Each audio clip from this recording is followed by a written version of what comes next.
ماذا لو استيقظ لوفي في جزيرة لا يوجد فيها رجل واحد، جزيرة محظورة تحكمها امبراطورة مرعبة قانونها واضح، الموت لأي دخيل، لكن القدر كان له رأي تاني. أنا محمد صاحب قناة بيت اوتاكو، وده ملخص الموسم ال 12 من وان بيس. لوفي اتفصل عن الطاقم بتاعه والعالم بينهار من حواليه، والعد التنازلي لإنقاذ ايس بدأ. في جزيرة النساء هنشوف جانب جديد من لوفي، وهنقابل أقوى نساء في عالم وان بيس، ومن هنا تبدأ أخطر مرحلة في رحلة قبعة القش، خيانة، قوة الهاكي لأول مرة، وإمبراطورة تقع في حب أخطر قرصان. استعد لأن اللي جاي مش هزار، ده فصل مصيري هيغير مسار القصة للأبد. فعشان كده روح هات مسلياتك اللذيذة والبس سماعتك الجميلة وشد حزامك، لأن الرحلة بدأت من دلوقتي. لو ما شفتش الأجزاء اللي فاتت من وان بيس فراح شوفها الأول. في الموسم اللي فات عرفنا إن طاقم قبعة القش وصل لأرخبيل سباودي، ودي آخر محطة قبل العالم الجديد. ما كان شكله جميل من بره، لكن من جوه مليان ظلم وعبودية وقوانين أقصى من أي بحر. وهنا الطاقم بيقابل أخطر جيل ظهر في وان بيس، واللي هم السوبر نوفا، قراصنة صاعدين، كل واحد فيهم وحش بطريقته، وكلهم داخلين على عصر جديد من الجنون. ولكن المشكلة إن لوفي كسر كل الخطوط الحمراء لما ضرب أحد نبلاء الحكومة، أو ما يعرفه بالتنانين السماوية، وبسبب ضربة واحدة أشعلت غضب البحرية بالكامل. وساعتها الأدميرال كيزارو بنفسه جه، ومعاه قوة مرعبة خلت الطاقم لأول مرة يحس إنهم أضعف من إنهم يكملوا سوا، والمعارك اتحولت من قتال لمحاولة نجاة. وفي لحظة صدمة ما حصلتش قبل كده، بارسلومي كوما ظهر مرة تانية، لكن بدل ما يقضي عليهم فرق الطاقم واحد تلو الآخر، وكل فرد اختفى في مكان مجهول. ولوفي كان واقف عاجز لأول مرة، مش قادر يحمي أصدقائه ومش قادر يعمل أي حاجة. وللأسف في آخر الفيديو سباودي ما انتهتش بانتصار، لكن بانكسار كامل، وبداية مرحلة جديدة تغير وان بيس للأبد. يا ترى ايه اللي هيحصل بعد كده؟ وطاقم قبعة القش كل واحد منهم راح فين؟ تعالوا بينا نكمل باقي الحكاية. بعد كده بنعرف ان ديفال راح للبستان رقم 41، وتحديدا للسفينة ساني. وفي نفس الوقت برضه البنت اللي من التنانين السامية كانت متضايقة جدا ان المارينز ما قبضوش على طاقم قبعة القش، خصوصا بعد ما ضربوا ابوها واخوها، وبتقسم ان الموضوع مش هيعدي على خير. وفي الوقت ده ديفال واللي معاه بيوصلوا لساني، وبيكونوا مستنيين طاقم قبعة القش اللي مش عارفين هو راح فين. اما بقى بالنسبة لكيمي وهاتشي وباباجو، كانوا قاعدين في الحانة بتاعت شيكي، وكلهم كانوا قلقانين جدا على طاقم قبعة القش، لانهم عارفين ان مواجهة ادميرال واسطول موضوع مش هين خالص. وفي مكان ما، وبعد ما لوفي ما اتضرب من بارسلومي كوما، بنشوف لوفي وهو محلق في السماء لمدة 3 ايام و3 ليالي. وساعتها هو بيتأكد ان اصدقائه حصل لهم كده زيه، وانهم اكيد ما ماتوش. المهم وبعد مرور ال3 ايام وال3 ليالي، لوفي بينزل في جزيرة غامضة، وبيكون مش عارف اللي حصل ولا عارف هو فين، ولكن بيتذكر ان معاه كارت فيفر اللي ريلي اداهوله، وده اللي خلاه يطمن ان كده يقدر يوصل لاصدقائه، لان ده ياخده الارخبيل سباودي. المهم لوفي كان جعان جدا، فكان في خنزير وحشي بيطارده طول المده اللي فاتت دي، وده اللي خلاه يطبخه وياكله. ولكن بعد ما اكله كان لسه جعان، وبيشوف مشروم على الارض، وحرفيا بيدبها، بياكل كل المشروم اللي قدامه. وفي الوقت ده كان في مجموعه من الناس بتجري، لانها شافت نار الدخان اللي لوفي طبخ بيها الحيوان الوحشي، وكانوا مفكرين ان ده دخيل، واللي بنكتشف انهم عباره عن 3 بنات. وفعلا بيوصلوا للمكان بتاع لوفي، وتلاقوه نايم على الارض ومتغطى بالفطر، وبنكتشف ان اللي لوفي اكله ده مشروم سام. المهم البنات دي كانت مفكره ان لوفي بنت. المهم البنت اللي مشعر اصفر واللي اسمها مارجريت بتقترح انهم يودوها القريه بتاعتهم عشان يعالجوها من الفطر السام اللي هي اكلته، على اساس ان لوفي بنت يعني. وفعلا بياخدوا لوفي للقريه، واللي حرفيا كانت كلها بنات. وساعتها الدكتوره اللي في القريه بتقول لمارجريت لازم تشيلوا المشروم اللي في جسمها عشان نقدر نعالجه. وفعلا بعد ما بيشيلوا كل المشروم، الدكتوره بتولع في لوفي حرفيا عشان تقضي على الجذور بتاعه المشروم السام. ولكن بسبب كده جسم لوفي اتضرر جدا، وكان لازم يحموه في مياه علاجيه. ولكن اول لما بياخدوه على المياه العلاجيه دي، في ست عجوزه اسمها السيده نيون بتيجي، واللي واضح جدا انها حكيمه. المهم لما بتشوف لوفي بتلاقيه معضل جدا، ومفيش بنت قويه كده، فبتتاكد على طول انه ولد. وساعتها الكل بيتصدم حرفيا، لان ممنوع اي راجل يخش جزيره النساء. وبنعرف يا اصدقائي ان الجزيره دي اسمها جزيره النساء او امازون ليلي، وكلها نساء ما فيهاش ولا راجل. والنساء اللي فيها دول تبع قبيله اسمها قبيله كوجا، وكلهم محاربات اقوياء، ودول مش بيتجوزوا خالص. ممكن بس بعضهم يسافر في رحله ويتجوز خارج الجزيره دي، واول لما يحملوا بطفل بيرجعوا تاني للجزيره، ومش عارفين ليه ما بيخلفوش الا بنات. المهم بقى وعلى قمه الجبل بنشوف القريه بتاعتهم اللي في منتصف الجزيره، واللي شكلها عامل زي الحصن بالظبط، وحرفيا كلها من البنات ما فيش فيها ولا راجل، سواء كانوا صيادين او جزارين او بتاع فاكهه، كلها بنات وبس. واي راجل هيقرب من الجزيره هيبقى محكوم عليه بالاعدام. وساعتها بيتم وضع لوفي في سجن لغايه لما يشوفوا يعملوا فيه ايه، بعد ما عرفوا انه راجل.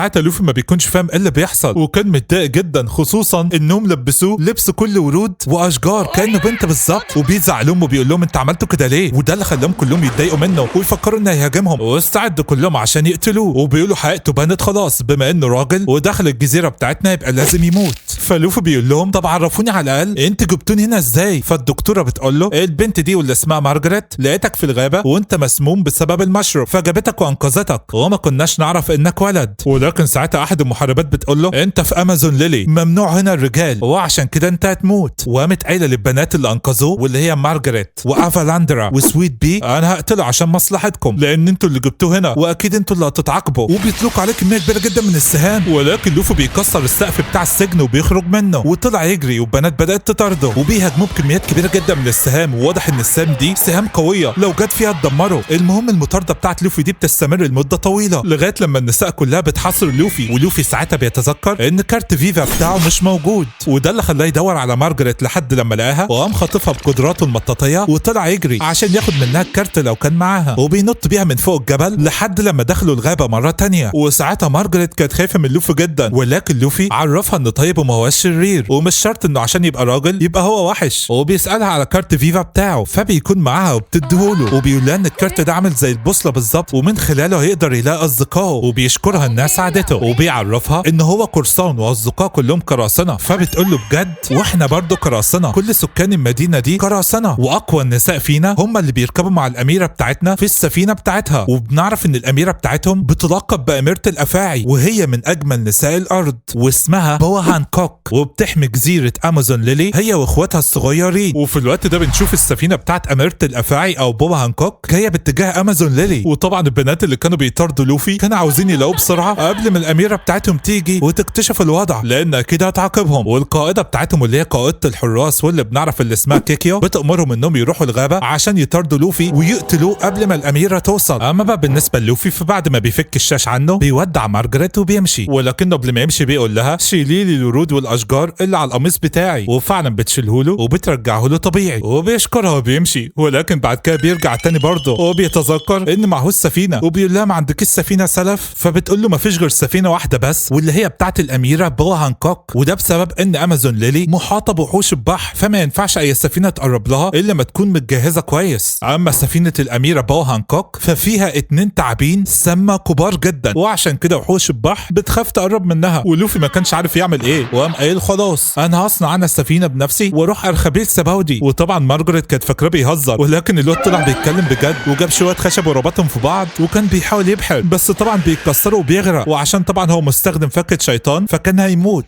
لولا اللي مارجريت لحقته على اخر لحظه، وساعتها بتعرف ان لوفي قلب ابيض وما هوش شرير وان كل اللي هم انه يروح لاصدقائه، وشكلها كده بدات تحبه ولكن بتحاول ترجع لرشدها وقررت تهاجمه، ولوفي كان مستغرب السهام بتاعتهم قويه كده ليه، فبتقول له لاننا مستخدمين عليها الهاكي، وفي الوقت ده كيكي وبقيه النساء جم وكانوا مصممين يقتلوا لوفي، وعلى الجانب الاخر بنتفاجئ ان في سفينه مارين كانت بتنتظر سفينه اميره الافاعي بوا هانكوك، وبنلاقي على السفينه دي نائب ادميرال واللي اسمه مامونجا وكان مصمم انه يقابل بوا هانكوك. في البدايه الطاقم بتاع بوا هانكوك ما كانش راضي يخليه يقابلها، فمامونجا بيقول للطاقم بتاعها الحكومه بتستدعي بوا هانكوك وده لان هيتم اعدام ايس احد قراصنه الوايت بيرد او اللحيه البيضاء، فالحكومه بتستدعي الاتشيبوكاي ال7 كلهم لمكان الاعدام واللي من ضمنهم الاميره بوا هانكوك، ولو هي رفضت وما جاتش هيتم سحب لقب الاتشيبوكاي منها. فلما بوا هانكوك بتسمع كده بتخرج من الغرفه بتاعتها وكان في قطه صغيره واقفه على السفينه فبتضربها، وبالرغم ان ده فعل غير انساني الا ان جنود المارينز اللي كانوا مع مامونجا ما قدروش يقاوموا جمالها وما اهتموش باللي هي عملته، وفي الوقت ده نساء الجزيره كانوا لسه بيطاردوا لوفي ولكنه بقدراته المطاطيه بيقدر يهرب منهم، بس هم قرروا يروحوا وراه وما يسيبهوش. نرجع تاني لبوا هانكوك واللي زي ما احنا عرفنا اللي هي احد الاتشيبوكاي ال7 بتنزل هي واخواتها الصغيرين واللي جسمهم عملاق بطريقه ما والقط بتاعهم الاسود الكبير على السفينه بتاعت نائب الادميرال مامونجا. المهم اختها الوسطى ام شعر اخضر اسمها ساندر سونيا، اما اختها الصغيره خالص ام شعر برتقاني اسمها ماركولود. نرجع تاني لموضوعنا، نائب الادميرال مامونجا بيعيد الرساله تاني لهانكوك وبيقول لها ان ايس هيتم اعدامه بعد اسبوع، مكان الاعدام هيكون المارين فورد واللي هي مدينه المقر الرئيسي للمارينز، ولازم كل الاتشيبوكاي ال7 يحضروا الاعدام، وده لان اكيد اللحيه البيضاء هيحاول ينقذ ايس فلازم الكل يكون جاهز للقتال، ومش الاتشيبوكاي بس اللي هيحضروا، ده ال3 ادميرالات هيحضروا والبحريه كلها تحضر عشان تواجه اللحيه البيضاء، ولكن هانكوك مش بتهتم بالكلام ده كله وبتقول له ما احبش حد يقول لي اعمل ايه، من الاخر ما بحبش اسمع كلام الحكومه، انا دايما ما حدش بيسالني عملت ايه ولا ما عملتش ايه، وانت عارف ليه؟ لان مهما عملت من افعال حتى لو ضربت قطه بريئه ما حدش يقدر يعمل لي حاجه، وده لاني جميله، كلهم بينبهروا بجمالي. وفعلا الكل كان منبهر بجمالها حتى المارينز، وباستخدام فكه الشيطان بتاعتها بتهاجمهم وبتحولهم لحجاره، ولكن نائب الادميرال حاول يقاوم جمالها وطعن نفسه في ايديه عشان ما يتحولش لحجاره. وساعتها هانكوك بتركب على السفينه بتاعتها مره تانية وبتمشي عشان تروح الجزيره بتاعتها امازون ليلي، فنائب الادميرال مامونجا بيقول لها وهي ماشيه انا هستناك هنا لمده يومين، لو ما ردتيش عليا وقلتي لي انك هتيجي هبلغ الحكومه برفضك وهيسحبوا اللقب بتاع التشيبوكاي منك.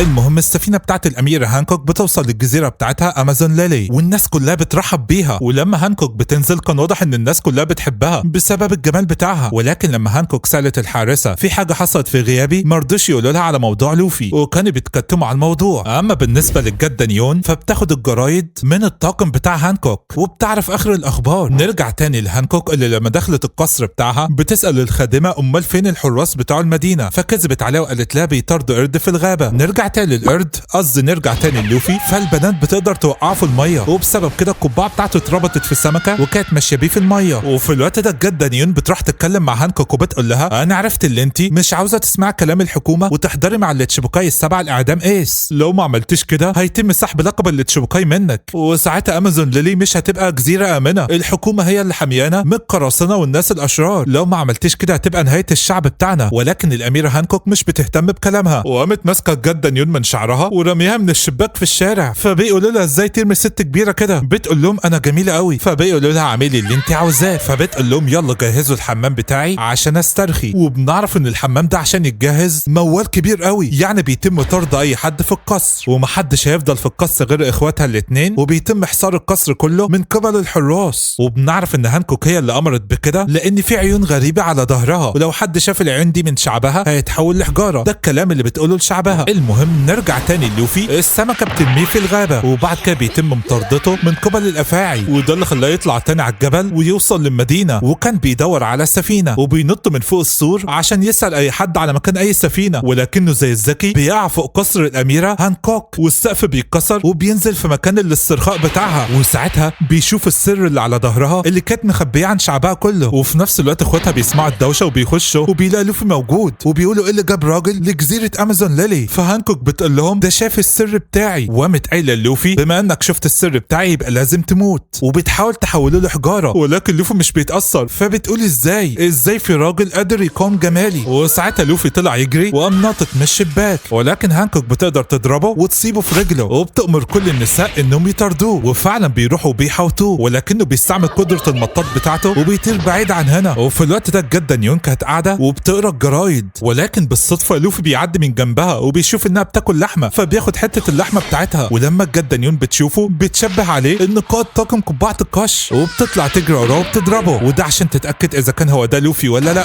وفعلا بتتاكد، ولكن للاسف الاوان قد فات والحراس كلهم كانوا حصروا لوفي، وبيتم اخذ لوفي لساحه كبيره جدا بتاعه قتال وعدد كبير جدا من سكان امازون ليلي بيكون موجود، وساعتها هانكوك واخواتها بيحضروا، وهانكوك بتقول للوفي انت جيت هنا ليه؟ فلوفي بيقول لها موضوع كبير قوي بس انا دلوقتي عاوز سفينه عشان اروح لاصدقائي. وفي الوقت ده مارجريت كانت زعلانه جدا على لوفي لان عارفه ان هيتم اعدامه وهي شكلها بدات تحبه. المهم هانكوك بتقول للوفي انت تم الحكم عليك بالاعدام، وده لان مفيش راجل بيجي الجزيره دي الا ولازم يموت. وساعتها مارجريت بتتدخل وبتقول لهم لوفي مش بيكذب خالص، ارجوك يا مرت الافاعي هو بس عاوز سفينه عشان يروح لاصدقائه. فهانكوك بتقول لها بس هو راجل وجا الجزيره دي يبقى لازم يموت. فمارجريت بتقول لها انا اللي غلطانه، انا اللي جبته هنا، انا كنت مفكره بنت. وساعتها على طول افيلاندر وسويتيبي بيطلعوا بيقولوا لهانكوك واحنا كمان كنا مفكرينه بنت وجبناه مع مارجريت، وهم عملوا كده عشان مارجريت مش تتعاقب لوحدها ويخففوا العقوبه عليها. وساعتها لوفي بيقول لهم شكرا ليكم عشان بتدافع عني، ولكن هانكوك بتنزل عشان تروح لهم، وساعتها مارجريت بتعتذر ليها وبتقول لها انا اسفه ان جبت الراجل المدينه بتاعتنا، ولكن هانكوك بكل وحشيه بتحولهم هم الثلاثه لحجاره صدمه بكل المقاييس. لوفي ما كانش فاهم اللي بيحصل وقال لهانكوك انت عملت كده ليه؟ دول انقذوا حياتي. فبتقول له ده عقاب ليهم عشان عملوا كده. فلوفي بيقول لها رجعيهم لطبيعتهم احسن لك، ولكنها مش بترضى وبتقول استدعوا بكره، وقامت قايله لوفي انت هيتم اعدامك بس اشكرني عشان اخليك تتعدم في قتال. وبنعرف ان بكره ده القط الكبير بتاعهم وهو ده اللي هيعدم لوفي، وبيتم تحرير لوفي عشان يقاتل بكره، ولكن لوفي لوفي مش بيهتم وبيقول لها رجعيهم لطبيعتهم احسن لك. وساعتها هانكوك بتأمر بكرة ان ياكل لوفي، ولكن لوفي بضربة واحدة منه بس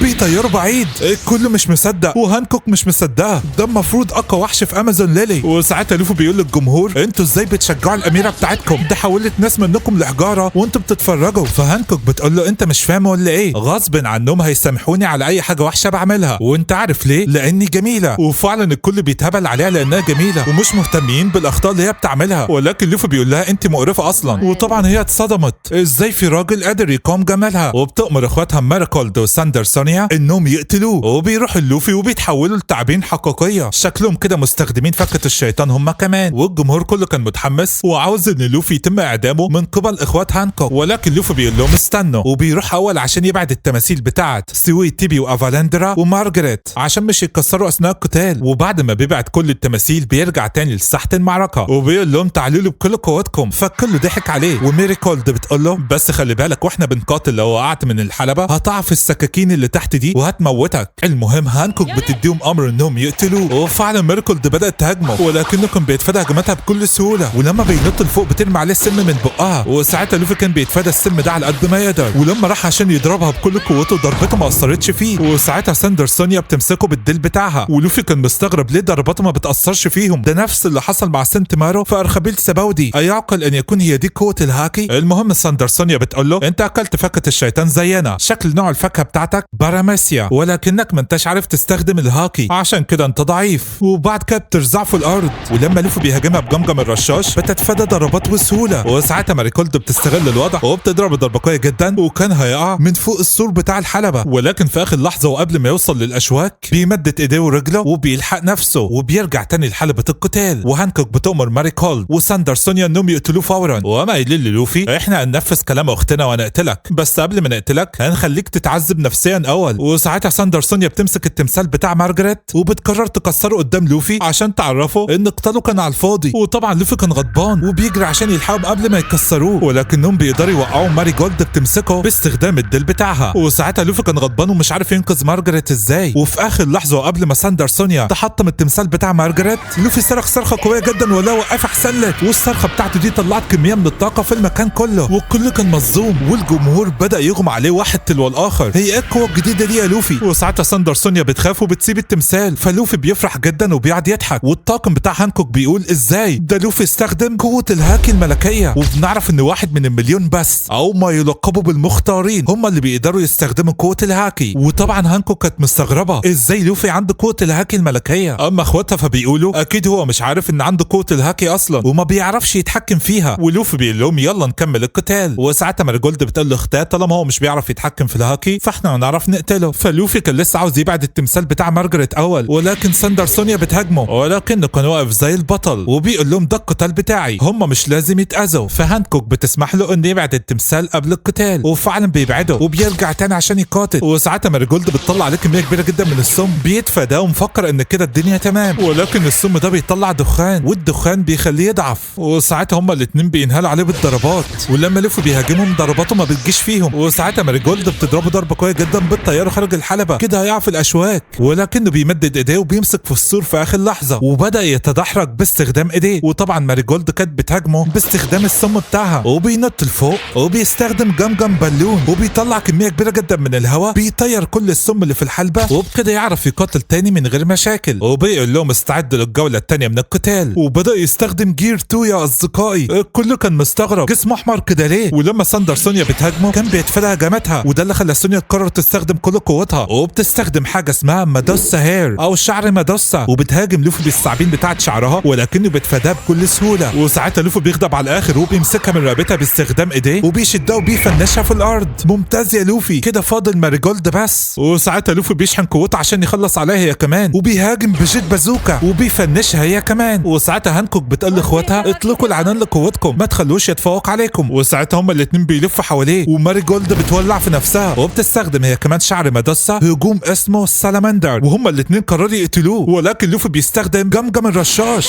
حرفيا قطع لهم تعبين شعرهم. يخرب بيت قوتك يا لوفي، وبيضربهم، وبسبب ان ضربهم هما الاتنين بيلزقوا في بعض، والنيران بتاعت ماريجولد بتيجي في ساندر سونيا وبتتصاب اصابه خطيره جدا. وغير كده كمان لوفي ربطهم في بعض، وساعتها سونيا كانت هتقع لولا انها مسكت في المدرج، ولكن المشكله ان النار هتحرق الهدوم اللي على ظهرها، والسر اللي هم مخبيينه عن الناس هيبان. وساعتها لوفي بينط على ظهرها عشان يحمي السر ده. فلوفي بيقول لها ما تتحركيش، حتى لو انت عاوزين تقتلوني فانا مش عاوز اقتلكم. وساعتها الكل بيتاكد ان لوفي مش عاوز يأذيهم وانه بيساعدهم، لدرجه انه نط على ظهر الصينيه عشان سرها مش يتكشف للناس. وده لان هانكوك قالت له لما كانوا في الحمام ان ده سر وما ينفعش حد يشوفه، وبالرغم ان مش فاهم الا انه ما حبش ان سرهم يتكشف للناس. وساعتها هانكوك لما بتشوف كده بتؤمر الناس كلها انهم يغادروا المكان، وفعلا الناس بتمشي. وهانكوك بدأت تتذكر الماضي بتاعها اللعين، وبعد كده بتقعد وكانت عماله تعيط. المهم بعد ما لوفي اتاكد ان الدنيا امان بيسيب ساندر سونيا، وساعتها لوفي بيمسك تمثال مارجريت وبيقول لهانكوك هتعمل ايه؟ فبتقول له انا ممكن ارجع الثلاثه لطبيعتهم، بس انا عندي عرض ليك، انا هحقق لك طلب واحد بس، يا اما اديك سفينه وتروح لاصدقائك، يا اما افك التحجير عن البنات اللي انقذتك. لوفي بيقول لها يا سلام ده الموضوع سهل قوي، خلاص يلا فك التحجير عنهم. وده اللي خلى الكل يتصدم، كانوا مفكرين لوفي هيبقى اناني ويختار نفسه. وفعلا هانكوك بتروح عشان تفك التحجير عن سويت تيبي ومارجريت وافيلاندرا. اما بقى بالنسبه للناس اللي كانت واقفه خارج الحلبه فبيلاقوا باب بيتفتح والثلاث بنات اللي كانوا متحجرين بيطلعوا لهم، وكلهم بيعرفوا ان لوفي هو اللي انقذهم، وان بالرغم ان راجل الا انه مش عدو ليهم. اما بقى بالنسبه للوفي فهانكوك بتاخده للغرفه بتاعتها الخاصه واخواتها بيكونوا معاها. المهم هانكوك بتنادى على لوفي وقامت موريه ليه السر اللي على ظهرها، واللي بتكون علامه شكلها غريب جدا يا اصدقائي. فلوفي بيقول لها انا شفت العلامه دي قبل كده، كانت عند صديقي البرمائي واللي اسمه هاتشي، ولكنها كانت مختلفه شويه. فالجده نيون بتيجي وبتقول له هانكوك ما تقولي لي الحقيقه، انت مخبيه عنه ليه؟ هو جدير بالثقه ما تخافيش منه. وقامت قايله لوفي انت سمعتك سبقاك، الناس كلها بتتكلم عليك في الجرايد، اللي انت عملته في ارخبيل سباودي ده، انت ضربت سليستيان دراجون او احد نبلاء الحكومه. وساعتها الكل بيتصدم بالذات هانكوك. فلوفي بيقول لهم اعمل ايه يعني؟ هو كان مستفز جدا ويستحق الضرب. وحرفيا هانكوك ما كانتش مصدقه الشجاعه بتاعت لوفي، وبما انه ضرب تنين سماوي عرفت انه يستحق الثقه وعنده الشجاعه الكافيه انه يعرف السر بتاع العلامه اللي على ظهرها. وقامت قايله له العلامه اللي على ظهر دي الوشم بتاع التنانين السماويه او نبلاء الحكومه، اي حد هم بيشتروه عبد بيعملوا عليه العلامه دي. والحقيقه اللي انا واخواتي الاثنين كنا عبيد عند التنانين السماويه. وطبعا لوفي كان مصدوم، فبتقول له وانا عندي 12 سنه كنا ماشيين بالسفينه بتاعتنا انا واخواتي الصغيرين، ولكن تم خطفنا من تجار العبيد وباعونا في المزاد. وهنا بدات اصعب فتره في حياتنا، اول حاجه تم كينا بالنار عشان يتعمل علينا العلامه بتاعت التنانين السماويه، وفضلنا عبيد عندهم لمده 4 سنين، 4 سنين من العذاب، لحد لما جه شخص شجاع وتسلق على الجبل بتاع الخط الاحمر ودخل الارض المقدسه ماريجوا ارض التنانين السماويه. والشخص ده كان قائد لطاقم كامل من قراصنات فيشمان ايلاند او البرمائيين واسمه فيشر تايجر. المهم دخل على ماريجوا عشان يحرر البرمائيين اللي اتاخدوا كعبيد عند نبلاء الحكومه، وفعلا حررهم، بس صعبنا عليه وحررنا معاهم، وساعتها قدرنا نهرب من الجحيم ده. وفي نفس الوقت العلامه اللي على ظهرنا او اللي عند اي عبد من عبيد نبلاء الحكومه ما ينفعش تتشال ابدا، وعشان كده البرمائيين قاموا عاملين عليها علامه تانية بحس شكلها يتغير. وساعتها لوفي فهم ليه هاتشي العلامه دي كانت موجوده على راسه، لانه كان متاخد عبد قبل كده عند نبلاء الحكومه، ولكن فيشر تايجر هو اللي حرره. والجده نيون بتقول له ان فيشر تايجر مات من زمان جدا، وساعتها القراصنه اللي كانوا تحت ايديه انقسموا لمجموعات صغيره زي ارلونج وهاتشي والناس دي كلها. المهم هانكوك بتقول لوفي انه لما كان عبيد عند نبلاء الحكومه هم اللي اجبروهم ياكلوا فاكهه الشيطان عشان يسلوهم. هانكوك اكلت فاكهه الحب واخواتها اكلوا فاكهه الثعابين. وبالنسبه للعلامه اللي على ظهرنا فاحنا بنغطيها ومش عاوزين شعبنا يشوفها عشان ما يعرفوش ان احنا كنا عبيد قبل كده وهربنا، لان لو حاجه زي كده اتسربت للحكومه هيرجعونا عبيد تاني، وانا مش هتحمل حاجه زي كده، عشان كده بخدع شعبي وما بقول لهمش حقيقه العلامه اللي على ظهري، وبقول لهم انها عباره عن عيون لو حد شافها هيتحجر. وبعد كده بتقول له لوفي اكيد دلوقتي انت استحقرتني لما عرفت ان انا عبده، بس هو بيقول لها بطلي الهبل اللي انت بتقوليه ده، انا اصلا بكره نبلاء الحكومه. وده اللي خلى هانكوك تبدا تعجب بلوفي، وقالت له خلاص انا هديك السفينه بتاعتي عشان تروح بيها لاصدقائك. وطبعا لوفي كان طاير من الفرحه وقام قايل اخيرا اروح لاصدقائي وهمشي من هنا. ولكن ساعتها هانكوك حست ان في الم في صدرها. المهم بتعرف لوفي ان في وليمه النهارده وان هي هتاكله عشان واضح انه جعان، وطبعا لوفي بيشكرها. وفعلا ميعاد الوليمه بيجي ولوفي كان عمال ياكل زي المجنون، والكل كان مستغرب هو بياكل كده ليه، لان البنات بتاكل في هدوء، ده بطنه اتنفخت من الاكل. فلوفي بيمسك المعلقه والحله وبيقول لهم انتوا مالكم بتعملوا كده ليه؟ مفيش حد بيغني ليه؟ يلا الكل يغني ويرقص. وقعد يغني ويرقص، وساعتها البنات كلها فرحت وقعدوا يضحكوا، ده غير ان قعد يعمل لهم حركات مضحكه وخلى الجو كله مرح بدل الجو الكئيب اللي كانوا قاعدين فيه. شكل كده كل سكان امازون ليلي هيبداوا يحبوا لوفي. المهم بعد ما خلص بيخلص اكل بيروح يتمشى مع مارجريت. بغض النظر عن حته اللحمه الكبيره اللي اخدها معاه، فمارجريت بتقول له تعال عشان اوديك عند الجده نيون عشان انت هتبات هنا النهارده لان السفينه بتاعتك هتنطلق بكره. وفعلا بتاخد لوفي عند الجده نيون واللي كانت بتقرا الجرائد وبتقول له انا زعلان جدا من هانكوك، هي من التشابوكاي السبعه لكنها بتعرض الحكومه. وساعتها لوفي بيتصدم لما عرف ان هانكوك من التشابوكاي السبعه، وده اللي خلى الجده نيون تقول له انت ما بتقراش الجرايد ولا ايه؟ ده الدنيا مقلوبه. هانكوك الحكومه خلتها تبع التشابوكاي السبعه من 11 سنه، ولكن دلوقتي منصبها ممكن يتاخد منها، وعرفت ان التشابوكاي السبعه والمارينز كلهم هيخوضوا حرب ضد اللحيه البيضاء. وطبعا لوفي كان مصدوم، فبتقول له استنى ده لسه التقيل جاي. الحكومه العالميه قررت تعدم ايس احد افراد طاقم اللحيه البيضاء، وطبعا اللحيه البيضاء ما بيحبش حد من افراد الطاقم بتاعه يموت، فعشان كده هيعمل حرب. وطبعا لوفي لما سمع كده اتصدم، ايس اخوه هيتم اعدامه. فبتقول له ايس كان بيقاتل اللحيه السوداء وتم هزيمته، واللحيه السوداء سلموا للحكومه عشان تعدمه في المقابل انهم يخلوه احد التشابوكاي مكان كروكودايل. وساعتها لوفي قال لها انت عارفه انت بتقول ايه؟ ايس ده يبقى اخويا يعني ايه هيتعدم؟ فالجده نيون بتقول له انا ما كنتش عارف ان اخوك فرصته الوحيده عشان يتم انقاذه ان اللحيه البيضاء ينتصر في الحرب. الاعدام هيتم في المارين فورد كمان 6 ايام من دلوقتي. فلوفي بيقول اذا كان انا لو رجعت الارخبيل السباودي الموضوع هيقعد اسبوع، فمش هلحق اتجمع انا والطاقم بتاعي عشان انقذه. فالجده نيون بتقول له هو مسجون دلوقتي في سجن امبل داون، لو انت اخدت سفينه مارينز هتقدر توصل هناك في 4 ايام. بص يا سيدي في 3 بوابات عداله، واحده في انس لوبي وواحده قدام سجن امبل داون وواحده قدام المارين فورد، فلو انت ركبت في سفينه البحريه هيبقى سهل جدا تدخل من بوابه العداله اللي خاصه بسجن امبل داون، لكن لو ركبت في اي سفينه تانية هتلف حوالين بوابه العداله عشان توصل لامبل داون والموضوع هيقعد اكتر من اسبوع. فلوفي بيطلع كارت فيفر اللي معاه بتاع اخوه وتلاقي قرب يتحرق كله ويخلص. وساعتها لوفي قال ده ما عادش قدامه كتير، حياته كلها في خطر، وقام قايل انا اسف يا اصدقائي هضطر اتخلى عنكم دلوقتي وعلى بال لما انقذ اخويا ايس، يعني بمعنى صح مش هيرجع يقابل طاقم قبعه القش في ارخبيل سباودي دلوقتي. فالجده نيون بتقول له انت مش عارف انت بتقول ايه، انت تعتبر نمله في مواجهه عاصفه، انت هتواجه الحكومه كلها لوحدك. ولكن لوفي بيقول لها انا هروح انقذ اخويا يعني هروح. فنيون بتقول له بغض النظر ان فرصتك 1% انك تنقذه، بس لازم تنقذه قبل ما يروح المارين فورد، لان لو راح هناك هيبقى في 3 ادميرالات والتشابوكاي السبعه ده غير جنود المارينز. اما بقى بالنسبه لسجن امبل داون فده مستحيل حد يخترقه، ولكن لوفي برضه مش بيهتم. فبتقول له خلاص في فرصه صغيره ممكن تنجح انك تروح هناك، لو خليت الاميره هانكوك اميره الافاعي توافق انها تروح اعدام ايس كاحد التشابوكاي السبعه، ممكن تاخدك معاها وتتسلل للسفينه بتاعه المارينز اللي موجوده وواقفه دلوقتي خارج الجزيره. وفعلا كانوا رايحين عشان يتكلموا مع هانكوك، ولكن اول لما وصلوا للقصر الخادمه بتقول لهم الحقوا الاميره تعبانه قوي. وساعتها لوفي ونيون بيخشوا يطمنوا عليها، ولكن الجده نيون بتفهم اللي بيحصل وبتقول للوفي استناني بره. وبنشوف هانكوك وهي قلبها وجعها جدا، وحتى الدكتوره ما كانتش عارفه ايه اللي عندها، ولكن الجده نيون بما انها خبره فهمت كل حاجه. عارفين ايه اللي عندها؟ انه الحب يا ساده. الاميره هانكوك عشقت لوفي، وبما ان اول حب في حياتها فعمل لها وجع في قلبها ومش متحمله انها يمشي. والجده نيون طبعا هي اللي بتقول كل ده. هتقولوا لي طب ما ممكن يكون هي تعبانه فعلا، مش شرط تكون بتحب يعني. هقول لكم اذا كان اول لما الجده نيون بتقول لها لوفي مستنيكي بره عاوز يتكلم معاكي في موضوع مهم، قامت زي الحصان وراحت تقول له انت محتاج ايه، وعرفها بموضوع اخوه ايس وان محتاجه توافق على كلام الحكومه بما انها احد التشابوكاي بحس يتسلل معاها على السفينه بتاعه البحريه ويروح ينقذ اخوه. والغريبه ان هانكوك ما فكرتش لحظه ووافقت على طول وقالت له اللي تؤمر بيه، وطبعا الكل كان في صدمه. وفعلا على طول هانكوك بتتصل بنائب الادميرال مامونجا وبتقول له انا موافقه على الطلب بتاع الحكومه بس بشرط واحد، تاخدني لسجن امبل داون اول وتخليني ازور ايس قبل ما يتم اعدامه. وفعلا بيوافق، وساعتها لوفي وهانكوك بيستعدوا علشان يروحوا للسفينه بتاعته. وطبعا سكان امازون ليلي كلهم بيودعوا لوفي، ولوفي بيودع مارجريت واصدقائها وبيقول لها المره الجايه هجيب اصدقائي واجازركم. المهم بعد كده السفينه بتاعت هانكوك بتنطلق عشان تروح للسفينه بتاعت الادميرال مامونجا، وفعلا هانكوك بتوصل لمامونجا وبيقول لها ما تقلقيش انا هحقق لك الشرط بتاعك، تواصلت مع سجن امبل داون وطالما انت الوحيده اللي هتخش السجن مفيش مشكله. وفعلا هانكوك بتركب السفينه بتاعت مامونجا وبنعرف ان لوفي كان مستخبي داخل المعطف بتاعها. وساعتها مامونجا بيقول لها لو انت عاوزان ننطلق بالسفينه لازم تفك التحجير عن المارينز اللي انت جمدتيهم. وفعلا هانكوك بتفك التحجير عنهم. وعلى الجانب الاخر وفي المقر بتاع الحكومه سينجوكو بيعرف ان هانكوك وافقت انها تحضر مع التشابوكاي كلهم لمارين فورد عشان يقاتلوا اللحيه البيضاء. وساعتها سينجوكو بيقول بما انها وافقت يبقى كده 6 من التشابوكاي وافقوا، واحد بس هو اللي ما وافقش وعشان كده سجناه في امبل داون، وده لانه رافض فيديو قاتل اللحية البيضاء لانه صديقه، وبنعرف انه بيتكلم عن واحد اسمه جينيبي. وفي نفس الوقت بيتم تبليغ سينجوكو ان كل القراصنة اللي كانوا في ارخبيل سباودي تم القبض عليهم من قبل الادميرال كيزارو، ما عدا طبعا طاقم قبعة القش اللي هرب. وبرضه بيتم تبليغه ان الادميرال جارب راح سجن امبل داون، وفعلا بنشوف جارب وهو داخل سجن امبل داون وكان رايح يزور ايس. شكل كده الموضوع هيولع. اما بقى بالنسبة للوفي فكان بيحلم باصدقائه، ولما صحى اتلاقى هانكوك قعدته في اوضه وقافله عليه عشان محدش من المارينز يشوفه. بس صحيح هو ايه اللي حصل لاصدقاء لوفي؟ عشان نعرف لازم نرجع 3 ايام لورا، وساعتها بنلاقي نامي بتقع في جزيره شكلها غريب جدا، وراجل عجوز بيشوفها لما وقعت، ولما بتفتح عينيها بتلاقي نفسها في بيت الراجل العجوز ده. في البدايه طبعا كانت خايفه، لكن بعد كده بتقعد مع الراجل العجوز ده وبيقعدوا يفطروا، وبيعرفها انها وقعت من السما على الارض، وهو اخدها وعالجها. وبعد كده بيجيب لها حبل شكله غريب جدا فيه 3 عقد، كل ما يشد عقده بيطلع كميه كبيره من الهواء لحد لما وصل للعقده الثالثه واللي بتعمل هواء كبير جدا. المهم لما نامي خرجت بره البيت اتلقت فيه اعصار قوي جدا جاي باتجاه المكان اللي هما فيه، وعرفت ان الوضع خطر جدا. ولكن لما بتدخل وبتقول للراجل العجوز كان واضح انه مش مهتم، كانه متعود على حاجه زي كده. وبعد كده بيخرج وبيسيبها وبيقول لا انا هتصرف انا. والغريب ان بالرغم من الهواء الشديد الا انه كان محاط بنفسه بكميه من الطاقه بتخليه مش بيتاثر بالهواء. وساعتها نامي قررت تتتبعه، والعاصفه كانت قويه جدا وما هياش عارفه تمشي كويس، وده اللي خلاها تستخدم العصا بتاعتها وربطت فيها الحبل اللي فيه 3 عقد اللي الراجل العجوز اداهولها، وفكت ال3 عقد مره واحده وطلعت كميه كبيره جدا من الهواء باتجاه السحب اللي في السماء. والغريب ان السحب كلها اتفرقت والشمس طلعت تاني. ممتاز يا نامي، شكل الراجل العجوز ده هيخليك قويه في استخدام عصا الطقس. وساعتها الراجل العجوز بيجي لها وبيكون مستغرب من القدرات بتاعتها، وبنعرف انهم في جزيره سماء اسمها وزاريا. طب هترجع للطاقم الوقت ازاي؟ وعلى الجانب الاخر وفي جزيره ثلجيه كان في راجل كبير ماشي مع ابنه والكلب بتاعهم، وساعتها بيلاقوا فرانكي واللي متصاب اصابات خطيره جدا، ولكنه بيقوم وما بيكونش مهتم وبيقعد يرقص ويهايبر كالعاده. وساعتها الاب والاب اعجبوا بشخصيته، ولكن طبعا الدنيا ساقعه، فبيقولوا له انه في جزيره كاراكوري وتحديدا مملكه المستقبل بولغمور واللي بيتولد فيها العباقره. المهم من كتر الساعه فرانكي اتجمد وقرروا ياخدوه بسرعه لمكان عشان يعالجوه فيه، وفعلا بيودوه المدينه اللي واضح انها متقدمه جدا. ولما الدكاتره شافوه عرفوا ان محتاج كوكاكولا عشان يشحن الطاقه بتاعته، بس ما كانش عندهم كوكاكولا وكان عندهم شاي، فهم حاطين له شاي. فلما خرج للواد الصغير وباباه شخصيته كانت مختلفه وكان مهذب بطريقه زياده عن اللزوم، فالواد كان مستغرب وبيقول له انت عامل كده ليه؟ احنا لازم نلاقي لك كوكاكولا بسرعه. وبنعرف ان المدينه اللي فرانكي موجود فيها دلوقتي كان فيها مختبر خاص بالدكتور فيجا بانك.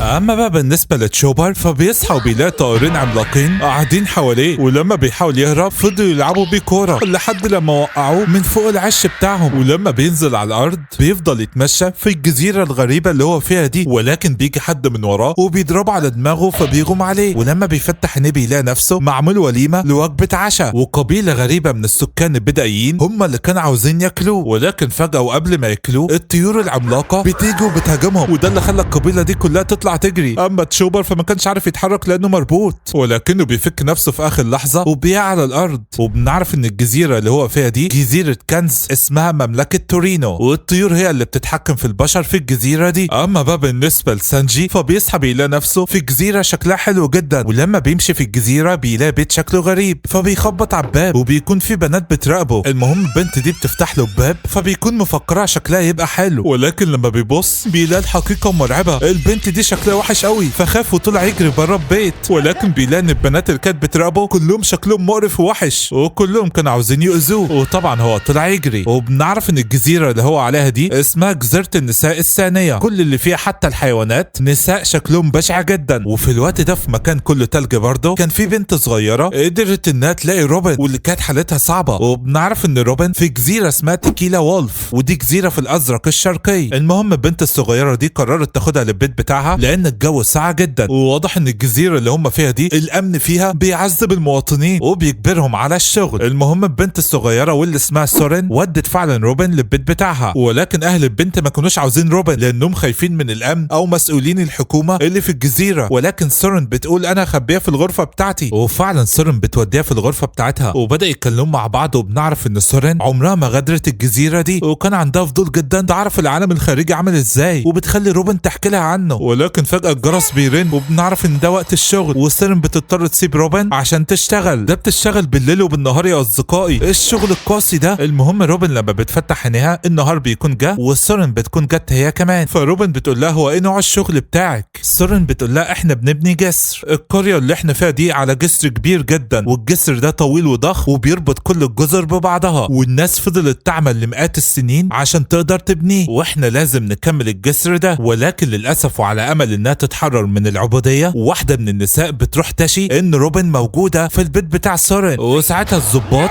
بيروحوا على طول على البيت بتاع سورين وبيدمروا البيت بحثا عنها. ولكن لما وصلوا للغرفه بتاعت سورين ما تلاقوش روبن، وبنعرف انهم بيدوروا عليها لان ممنوع اي حد غريب يجي القريه دي، وده لان الناس الغرباء اللي بيجوا ممكن يكون في منهم بيعارض بناء الجسر فبيتم قتله في الحال. المهم الضابط بيقول لسورين قول لنا فين البنت الغريبه اللي انت جبتها هنا والا هنقطع الرسومات بتاعتك، وفعلا بدا يقطعها وهي عماله تقول له والله ما انا عارفه. وساعتها الضابط بيغضب على الاخر وبيامر باعتقالها هي وعيلتها كلها وهيعذبوهم لغايه لما يعرفوا منهم الحقيقه. ولكن في الوقت ده روبن كانت بتشتبك مع الجنود الموجودين في الخارج وكانت عماله تخلص عليهم، وده اللي خلى الضباط اللي في البيت بتاع سورين يسيبوهم دلوقتي في الوقت الحالي ويروحوا عشان يواجهوا روبن. وفعلا بيقبضوا على روبن، او هي اللي سابتهم يقبضوا عليها عشان تنقذ سورين. والضباط بدأوا يشرحوا لها الوضع وقالوا لها ان الناس اللي شغاله على بناء الجسر كلهم مجرمين من بلدان اخرى او ناس عارضه الحكومه، والبلد دي بلد العمال. فروبن بتقول للضابط هو الجسر ده يخلص امتى؟ فبيقول لا انا مش عارف، احنا بقالنا 700 سنه بنبنيه ومش لازم تعرفي احنا بنبنيه ليه. وعلى الجانب الاخر اوسوب بيلاقي نفسه في جزيره اسمها جزيره بون واللي شبه الزهره بالظبط، وطبعا اوسوب كان خايف جدا على الجزيره دي، وفجاه بيلاقي حشره عملاقه بتطارده، ولكن في شخص غريب بيجي ينقذه في الوقت المناسب، والشخص ده بيقول للوفي انا اسمي هيركليزر. وساعتها اوسوب بيكتشف ان الجزيره اللي هو فيها دي مليانه بالحشرات والنباتات الاكله للبشر. وعلى الجانب الاخر بنشوف القرصانه بيرونا وهي موجوده في قلعه غريبه ومظلمه، وبتكون بتشعر بالملل لانها لوحدها، وبتقول بارسلومي كوما جابني هنا بعد ما سالني نفسك تروحي فين، وكانت متضايقه جدا لانها وحيده. ولكن فجاه بتسمع صوت حد واقع على الارض فبتروح عشان تشوف ده مين، والمفاجاه ان ده زورو، وبتلاقي ان اصابته شديده جدا فبتقرر تاخده وتعالجه، وفعلا بتوديه القصر بتاعها وعالجت كل الجراح بتاعته. وبعد عده ايام زورو بيستيقظ